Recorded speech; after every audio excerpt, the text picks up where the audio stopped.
Fibroid గురించి చాలా మంది కామెంట్స్ అడుగుతున్నారు. మోస్ట్ కామన్ గా అడుగుతున్న క్వశ్చన్ ఏంటి అంటే ఫైబ్రాయిడ్ తీసిన తర్వాత అంటే మయోమెక్టమీ సర్జరీ తర్వాత ప్రెగ్నెన్సీ వస్తుందా లేదా అని చాలా సార్లు అడుగుతున్నారు.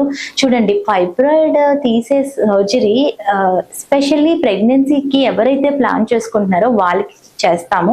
ఫ్యూచర్ ప్రెగ్నెన్సీని దృష్టిలో పెట్టుకునే చేస్తాము. సో ఫైబ్రాయిడ్ తీయకపోవడం వల్లే మీకు ప్రెగ్నెన్సీ రాకపోవడము, ప్రెగ్నెన్సీలో కాంప్లికేషన్స్ అన్ని ఉంటాయండి. ఒకసారి మయోమెక్టమీ అయిన తర్వాత ప్రెగ్నెన్సీ అనేది న్యాచురల్ గా వస్తుంది అండ్ మీకు ఏమి ఇష్యూస్ ఏమి రాకుండా ఉంటాయి. బికాస్ యూట్రస్ అనేది బాగా రిపేర్ చేస్తాము. సో మీకు ఫర్దర్ కాంప్లికేషన్స్ ఏమి రాకుండా ఉంటాయి. అండ్ అలాగే ఇంకొకటి ఎక్కువగా అడుగుతున్న క్వశ్చన్ ఏంటంటే లాప్రోస్కోపీలో ఫైబ్రాయిడ్ రిమూవల్ సర్జరీ చేయించుకోవటం వల్ల ఏమైనా పీసెస్ ఉండిపోతాయా, అంటే హ్యూజ్ ఫైబ్రాయిడ్స్ తీయగలమా లేదా, లేకపోతే కొంచెం లోపల ఉండిపోవడం వల్ల మళ్ళీ ఫైబ్రాయిడ్ గ్రో అవుతుందా అని. అలా ఏమి ఉండదని లాప్రోస్కోపీలో కంప్లీట్ గా రిమూవ్ చేస్తాము.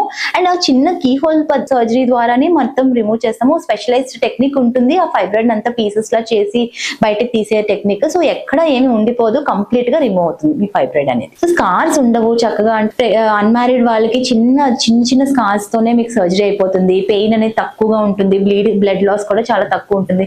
సో లాప్రోస్కోపీలో ఫైబ్రాయిడ్ రిమూవ్ చేసుకోవడం చాలా బెనిఫిట్స్ ఉంటాయండి.